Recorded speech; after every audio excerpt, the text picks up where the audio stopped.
I first stood on the throttle of a Top Fuel car, it gave me so much respect for the amount of power these cars make. Just smashed every one of my senses. Nobody can prepare you for what one of these cars does on the start line. There's just nothing that I can say it compares to. I actually said, this should be illegal. This is absolutely crazy. Basically, strap yourself to the front of a rocket, I mean the front. Visor down, high side, and step off the clutch. Turn the bottom light on. Amber, go. Not green, amber, go. It's just like a bomb went off. The way these things accelerate, you can't describe how fast they are. So wherever you got that car aimed, it's gonna go. You do have to steer them. It's not hold the steering wheel and hope for the best. It wants to either push you into the wall or push you into the centre line. It's like that roller coaster ride where your stomach drops, but it just keeps pulling. It just keeps pulling and accelerating. It won't give up. It either blows up or you lift your foot. But when you pull shoots, it tries to throw you out of the car. But it's the best feeling in the world because you think, oh, thank God they've lost them. Like that, you're going 0 to 300 miles an hour in 3 seconds. I don't know what else in the world operates in those kind of conditions.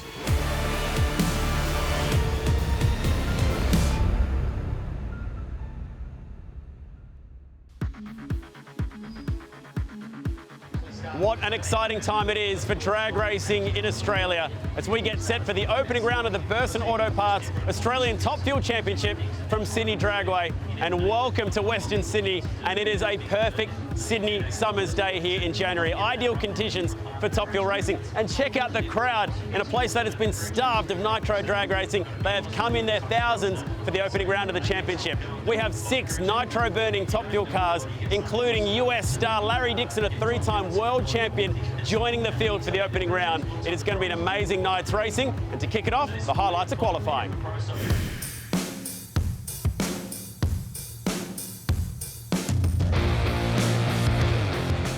Round 1 of the Burson Auto Parts Top Fuel qualifying kicked off with defending champion Pete Chibris and Phil Lamartina.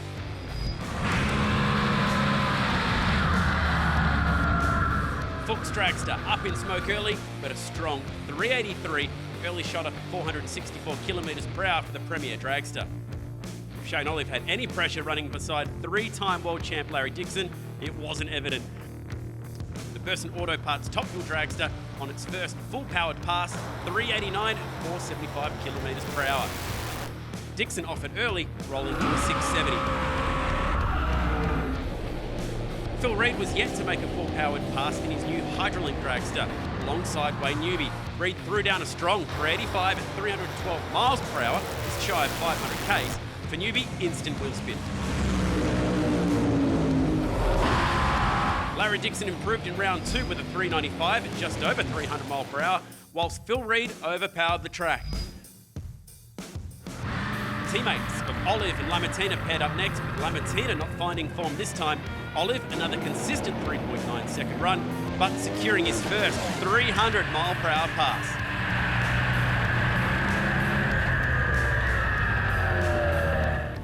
Dramas for Chibris in the burnout saw him shut down, handing Newby a solo. Newby on a march till he overpowered the track, shutting off early but still running at 438, a casual 185 miles per hour.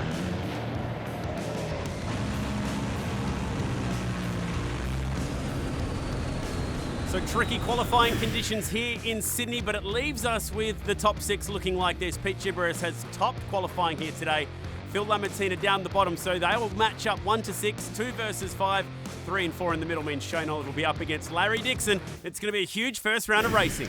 So what is a Top Fuel Dragster, and what are the features that help it to produce those insane numbers? 11,000 horsepower, running down the 1,000-foot drag strip at 3.8 seconds. Well, we're going to start with the car itself. Check out the size of the wheelbase. It's 7.5 metres long, so it's already twice as long as any road car that you'll find. And the reason being is it's aerodynamically shaped, a bit like an arrow, and it adds stability. That's why it's so long to be able to get so much power down on the back wheels. Let's go further back to the engine and the power plant that helps you create all of this energy and put it down onto the racetrack. It's a 500 cubic inch motor, about 8 litres. Not that big in the greater scheme of some engines, but when you go put a giant supercharger on it to jam all that air down into the motor and then add a couple of giant magnetos on the side, now we're starting to talk big power, 11,000 horsepower. But it's the secret to how they make all that is the fuel. I'll get to that in a moment. But first, I want to chat about tyres. Giant Goodyear Eagle tyres. And to just give you some perspective here, they're 92 centimetres high.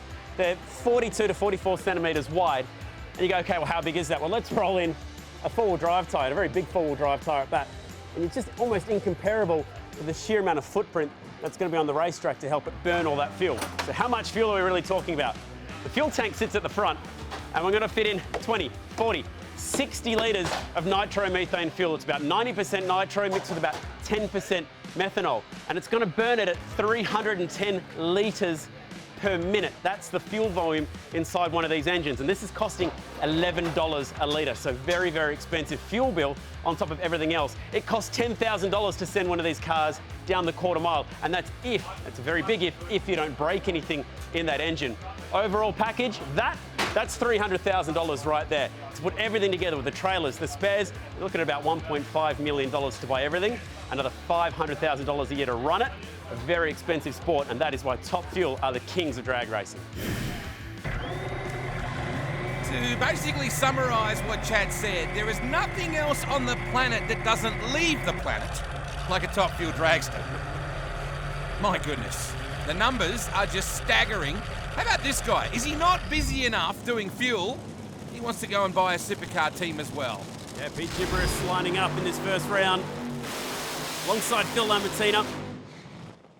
Pete, the newest member to the Aussie Champion Club, a very astute club that it is, that Phil Lamartina is a member of. Good opening matchup this one, Wade, to kick off a brand new era in Aussie drag racing.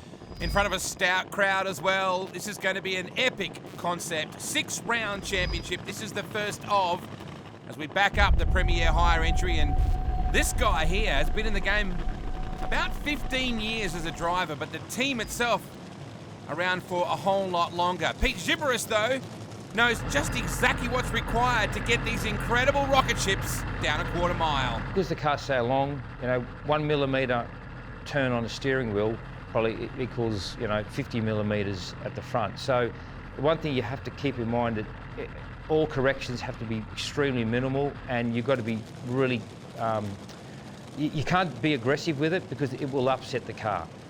So you've got to be smooth with it, you've got to be gentle with it, but at the same time you can't actually think what you're doing. Like if you're starting to head towards the wall and you think I better start turning, it's over, you're in the wall.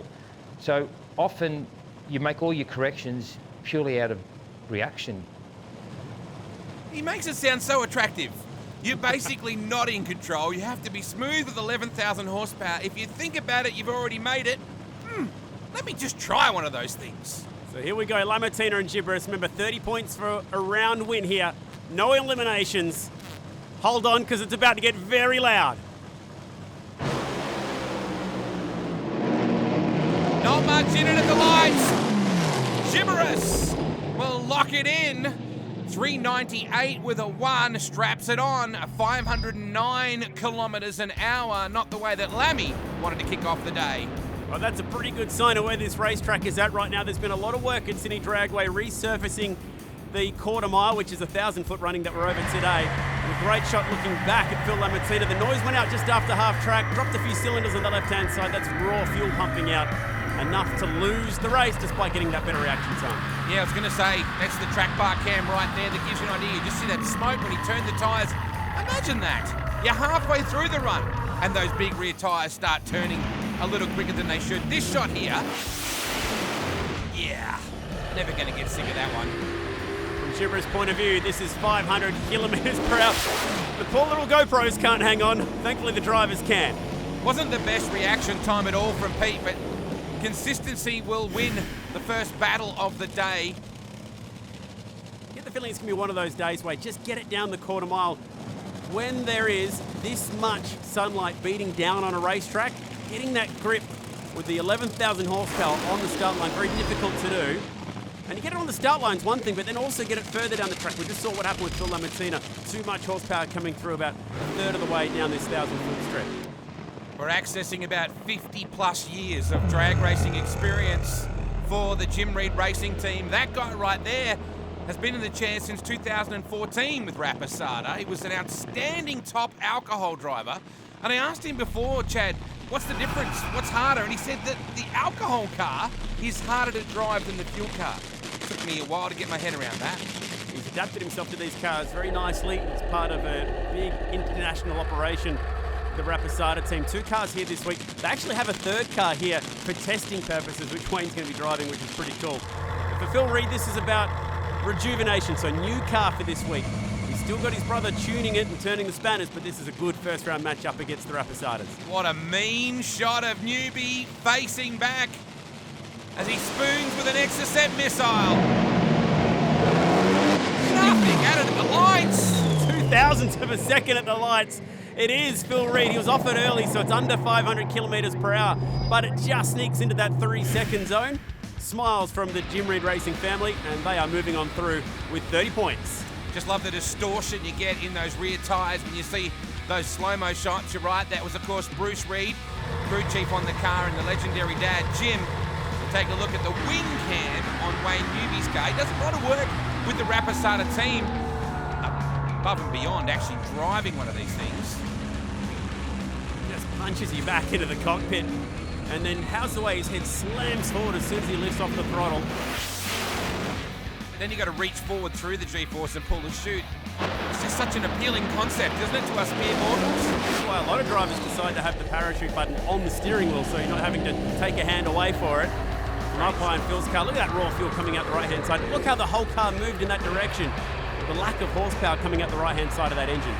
That is Mamba 2, effectively, Chad. Of course, they ran the Black Mamba for many, many years. They're back with a fresh update. We're going to take a look at more after the break. There's so much more going on. The Freestyle Kings getting some air. We'll be back on the other side of this. If you can hang on, hang on.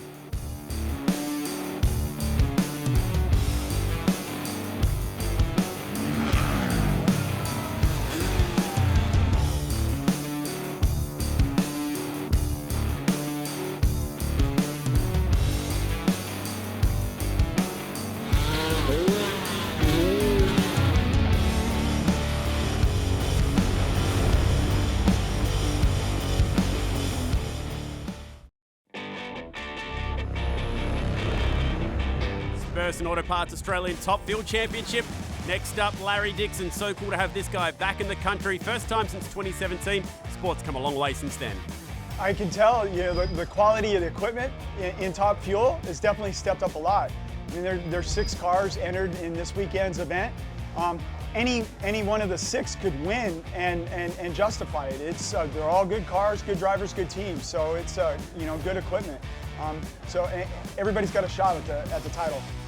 It's a great facility. I mean, years ago, I saw this place and it just looked awesome. With a kind of a bowl type layout on the starting line and everything. It looked really cool. I always wanted to come here, and then getting the opportunity. It's a great facility, and a lot of upgrades from the performance side. All concrete now on the track surface.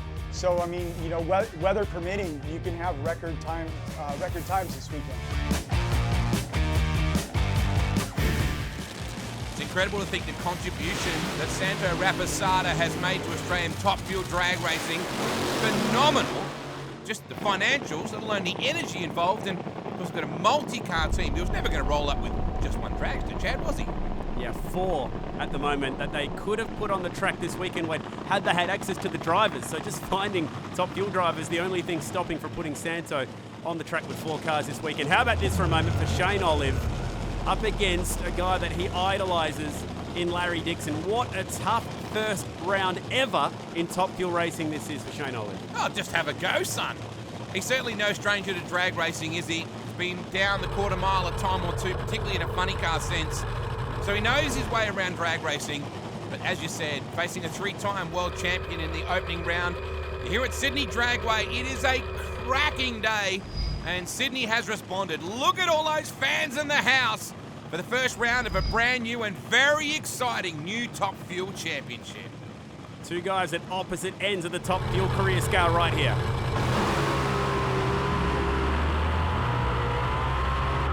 Oh! great shot off the wing the whole time. Good drag race. Dixon gets there for, wow, 391 and over 500 kilometres per hour, pushed all the way by Shane Olive. His first ever time down the 1,000-foot drag strip in action against a guy in the other lane in a top fuel car, and he pushed Larry Dixon the whole way. Just fell short, dropped a couple of cylinders on the left-hand side as well. I think that may have knocked maybe a fuel line off it. Just a little bit too much fuel hosing out that left-hand side. This will be the right shot for it. But there you go, there's the fuel. And as a result, just nosed over at the end, cost him a win.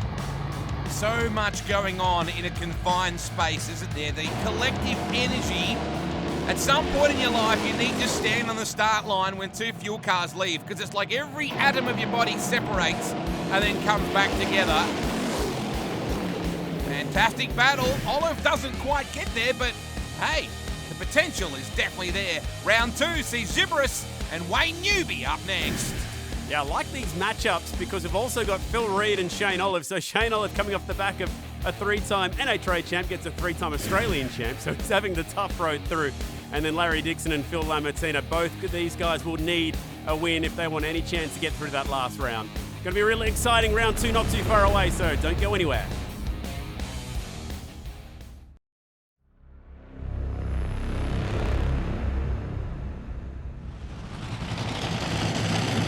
Well, it's one thing to be able to make over 10,000 horsepower. It's another to be able to lay it down onto the racetrack. So how on earth does a top fuel dragster do this?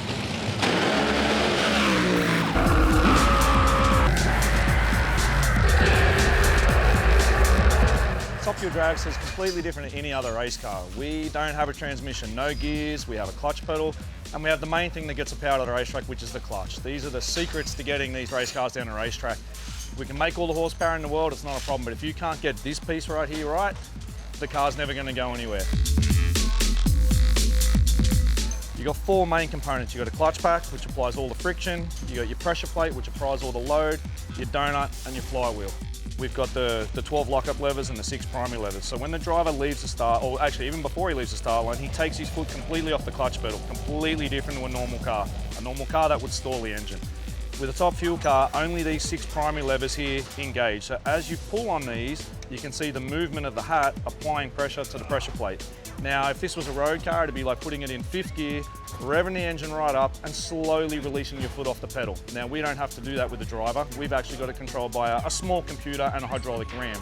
On a great racetrack, when we can really apply the clutch fast, by about 2.5, 2.6 seconds, this clutch is completely locked. Therefore, it's 1-to-1 and the engine starts to accelerate and drive all the way to the finish line. The clutch pack, basically after every run, gets changed. The discs will do 2 to 3 runs. They have to be refaced every time we run them, but the steels in the middle get tossed in the bin constantly. So you're looking about $500 just in these steel floaters every single run. So your average road car clutch will go about 100,000 Ks. In a top fuel car, we only get 330 meters and it's ready to come out.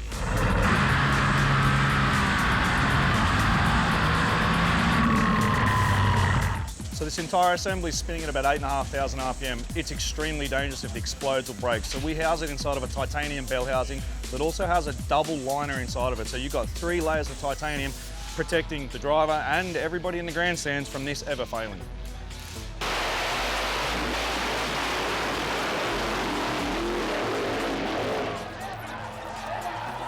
Yes, you'll notice that Chad Nalon does the stand-up next to the racetrack some 28 odd years after moments like that. Aaron Hambridge should know too, he's one hell of a driver himself.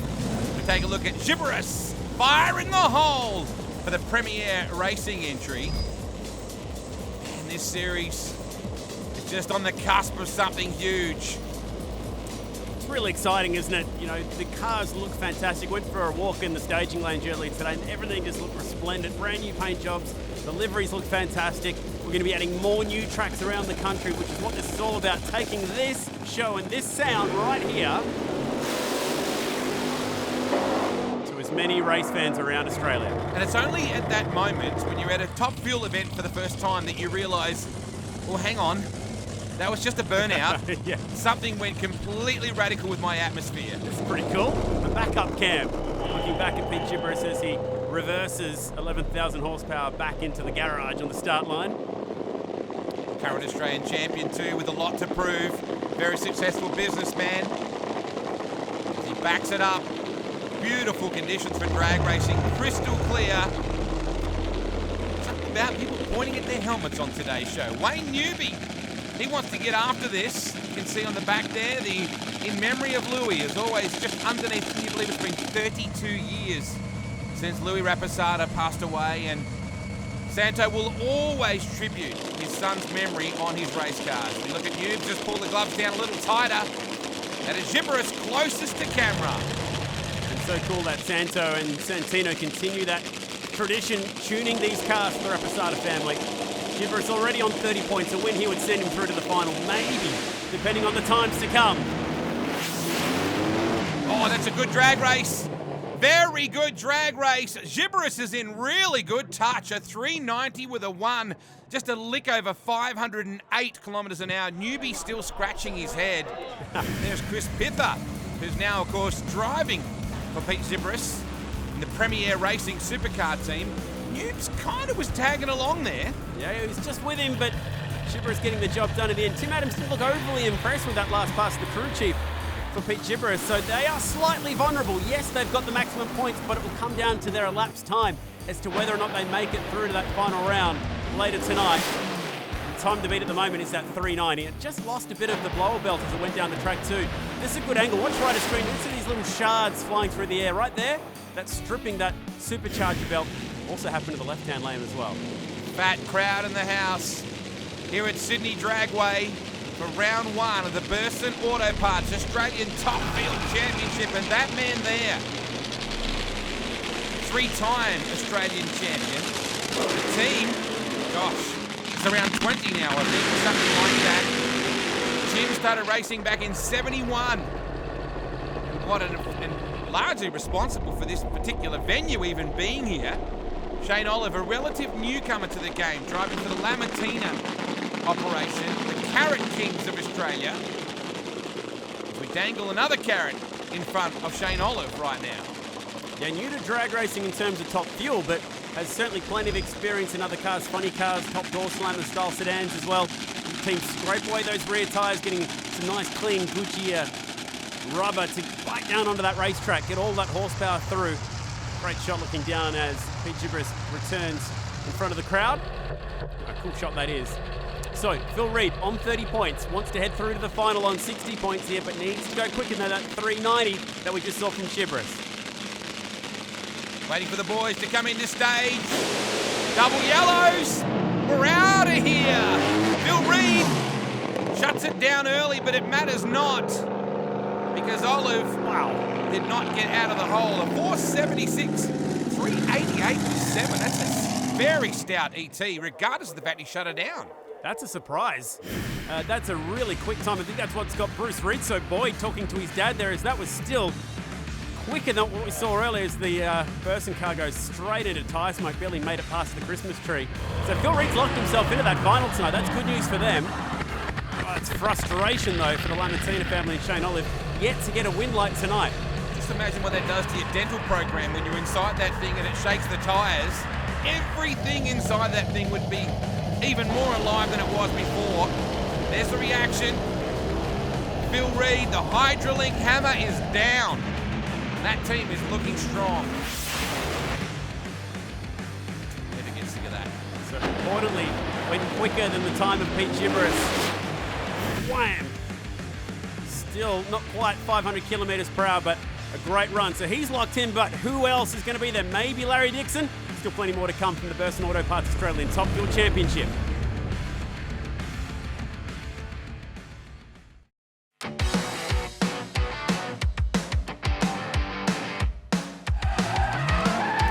Welcome back to Sydney Dragway. It is all going on. We got freestyle motocross, we got DJs, we got drifting getting a little up close and personal. You know, some people like their candles, Chad, to smell nice. We like ours both fully lit. And we're not talking about on top of a birthday cake either way. We mean either side of that centre line at 500 kilometres per hour. And later tonight, as night descends over Sydney Dragway, we will see those famous header flames ripping out the sides of these cars. So cool to have the American Larry Dixon in the house. Driving the Atlantic Oils Rapisada International entry. Isn't that cool? It's almost 20 years since Fuchs joined the Lamantina team. And of course, they've had 4 Aussie championships, 2 of which Phil owns. Throw in Kelly Betts, who was the only Australian lady top fuel drag racing champion, and Darren Morgan from Mildura won their first championship for them. The only team to have won more championships with more different drivers in the other lane. The Rapisada team right now getting ready to absolutely take it to this 1,000-foot drag strip alongside Phil Lamantina. Yeah, it's great to have Larry Dixon back here. He brings so much knowledge back into Australia and knows how to keep these cars on track for success. When I'm in the car, it's just, you're steering the car to keep it in the center of that lane where the maximum amount of track, call it a groove, we call it the groove, keeping the rear tires in the groove, and you're just guiding that car down the racetrack till you get there. It's got a little bit of a Jim Carrey-esque quality about him at the moment, but he's no yes man, this guy. Out of the hole, nothing in it at the lights, and Lamantina hazes the tyres as he goes through. That's the way you put the punctuation point on it. Yeah, big puff of smoke from that Lamantina car. I hope the engine's okay. They do dump a lot of oil into the supercharger when you shut off the throttle. I'm hoping that's what it was. Great angle looking across from Dixon's car. He loses the supercharger belt, loses the race. Just the violence with which the car in the other lane accelerates away when you throw something mechanically like that. There goes the belt. The pressure too on these teams as well, Chad, is that there's no elimination here this weekend. You have to back up and back up and back up. They'll run 4 times today when you count their qualifying run earlier. That's a lot more busy than what these guys are used to, so it's a lot of pressure on everybody to turn things around. That also means that it's locked in our final tonight, so it's going to be Phil Reed versus Pete Chibris because Larry Dixon couldn't quite get the maximum points. It also means they're the only 2 drivers on 40 points, so they'll be lining up in the B final. It leaves Wayne Newby and Shane Olive to be first up in that final round. Yeah, and this will be interesting too because both of them needs a confidence boost. Phil Lammy up against Dixon. So it's Weeman, Victoria, the guy who's the president of his AFL local club, up against a 3-time world champ. That's the way it rolls in drag racing sometimes. If you want hardcore mechanical skill, you've got to come down and check out these top fuel teams tearing down these engines between the passes. They strip it back to a spare block, and the team are building that up right now. They've just put the head gaskets back in. The bottom end guys are working in the bottom of the engine, making sure that the pistons and rods are back in there and the bottom of the engine put back together. Cylinder head's just gone on the right-hand side here of Shane Olive's Burson Auto Parts car, and behind it, the clutch pack is yet to be built. Behind us right now, the clutch is ready to go. So the specialized clutch guy has been working to make sure that they've got everything ready to put back into this car. They'll still need to fire it up once they've got the rest of the ignition system plugged in and all the fuel system ready to go. All this happens in less than 2 hours. Busy, busy, no doubt about it. Make sure you stick around. We got the final round to come here at Sydney Dragway. Oh boy, this is going to be wild.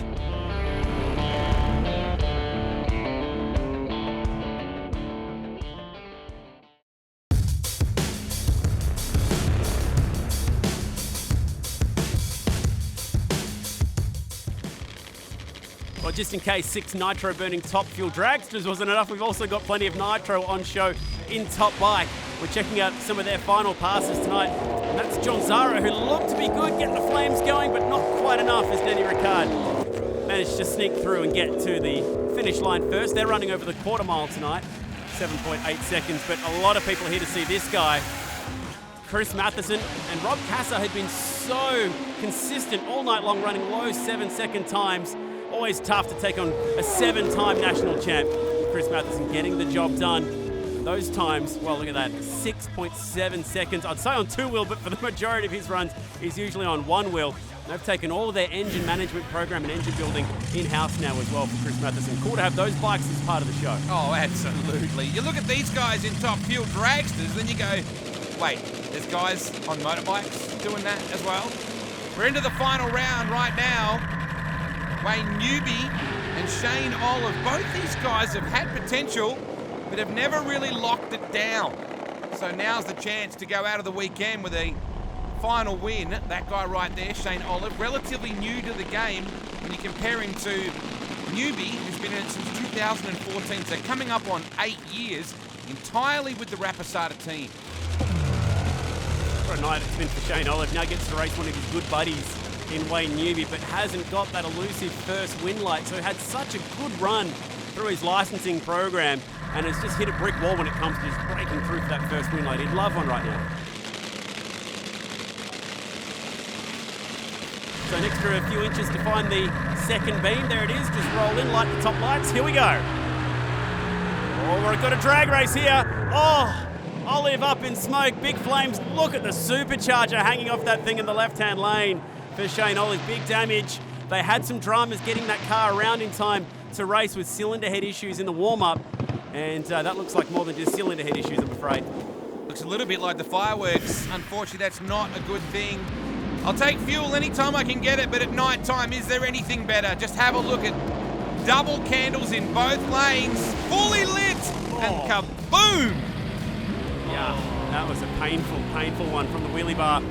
Great shot with the smoke and the flames and the fireworks going off, and then the noise goes out. A little trickle of fire on the back of Shane Olive's car as he gets that thing arrested.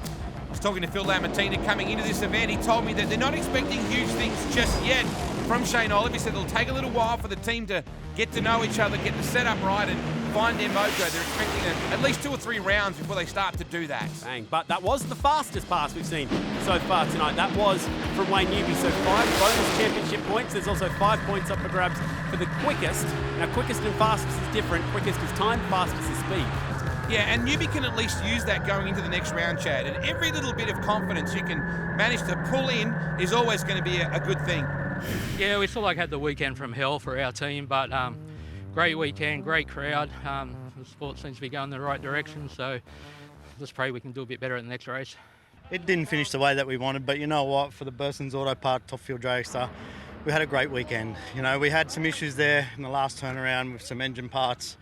We got it fixed, thrashed, got back out there and made the run and knocked the blower off that run, so something wasn't right. But hey, for Burson's, LTFR, we're having fun. It's good that he can draw the positives from it. It's a very well-resourced team. The team is pretty well based in Sydney now anyway, Chad. Women is about as far away from that as you can get, around 14 hours drive or thereabouts. And they keep their whole team. There's about 22 of them between the 2 cars, Chad, that are working on this car during the week and on race weekend. And a lot of new crew guys as well. That's the Lamartina team that we're talking about, which includes this car for Phil Lamartina. So tough for the new crew guys to get up to speed so quickly, particularly when you've got such tiny amounts of time to rebuild these engines between races. Something like 2 million carrots are harvested to help Phil go drag racing. Great to have him back behind the wheel. Here he is right here. His brother too. They started off in an XWGT in Super Street all those years ago, Chad. They went to I think it was Willowbank, and checked out fuel with Darren Morgan and said, we got to do this. They did it all right. They have been at the forefront of the sport for a long time, as has this man since the 90s, Larry Dixon. So very simple format here, Wade. Whoever wins this race is third. Yeah, exactly right. I really like the new concept where it's not elimination, where you basically see every car every time. That's got to be good for spectators. We look back at this incredible stump puller. Lamartina v Dixon for the B final. Just waiting on Dixon to come in. Wait for those double yellows. Hit it. Wow, Phil nailing Larry Dixon to the tree. Never thought I'd see that, and gets the win light as well. More damage for the Lamartina car. That supercharger is dangling around as well, but great run into the 380s. Only, 8 1/1000ths of a second between the ETs. Just right down the hay diddle diddle. It looked good, but he just left a little late. They were kicking him home. That's a really good drive job from Phil Lamartina, and ends the night with a couple of wins and some good championship points. Bang, that supercharger lifting off, just like we saw for his teammate. I never get sick of that angle right there where you see him literally just weaving at 500 kilometres an hour. That's those tiny little adjustments to the steering wheel that we've heard both Larry Dixon and Pete Chibberis talk about. See you guys. What a shot. And bang, out come those chutes and throw you forward in the seat. Lammies have got a fair bit of work to do before the next round, no doubt about that. At least they've got the time, not like today. It has been hectic here at Sydney Dragway. Look at the energy in that thing. The conditions have come around nicely as well. Bang, there goes the supercharger. Everything falling forward as the speed arrests itself down in the braking area from the finish line at 1,000 foot. Wow, how about that? But there's a million ways to get a race win here. Not the complete results we're looking for. The car, went away from us and then sort of got, we sort of crawled the way back and we made the final and put on a decent run there. I'm not too sure what it ran, but it's good to have the car back. It's good to be able to, run fast. Great for Burson, great for Fuchs. Back on board for us again this year. 19-year relationship, which is fantastic. Love the championship. Yeah, just onwards and upwards now. I suppose we just build for round 2. We go from there.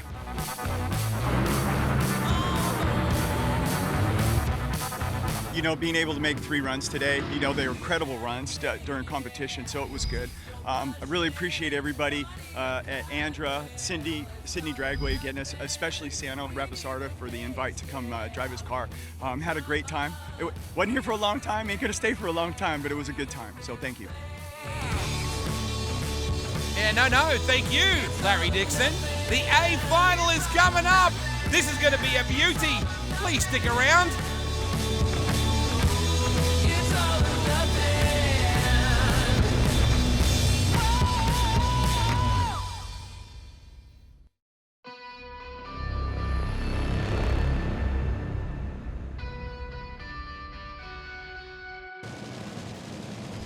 Well, it's all come down to the final run of the night, this exciting new format, which means the very last pass is for the biggest trophy. As it should be. We've seen every car on every run. Nobody has been MIA, and that concept right there has been epic. And it's been a big commitment from these teams too, Chad, to run every time that they come out. This man here set fastest time in what you would have called at the time unofficial qualifying. Like, just ran it down there, and of course rain interrupted the qualifying on the Friday night, but Peter X has been right in the thick of it since we started. Look at that, blue steel. That actually sums up how Phil Reid is driving right now and how he's feeling. He's been never more focused than what he is right now in search of that 4th championship. It's been a long time between championships where the guy in the other lane, well, he is the reigning champ right now. And if Phil wants to return to the top of the sport, he needs to drive better than he's ever driven to defeat these 5 other cars, and he's doing it at the moment. You know how brothers can often be tough on brothers.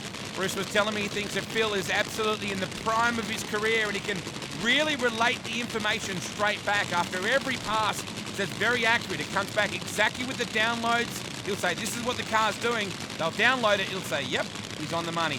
Phil Reid's hat lane choice. He's gone for that left lane, but both lanes are going to be so equal. Conditions are perfect. This is going to be an awesome finale. Reid's first in. Oh, goes deep. And absolutely nails Ibrus to the tree.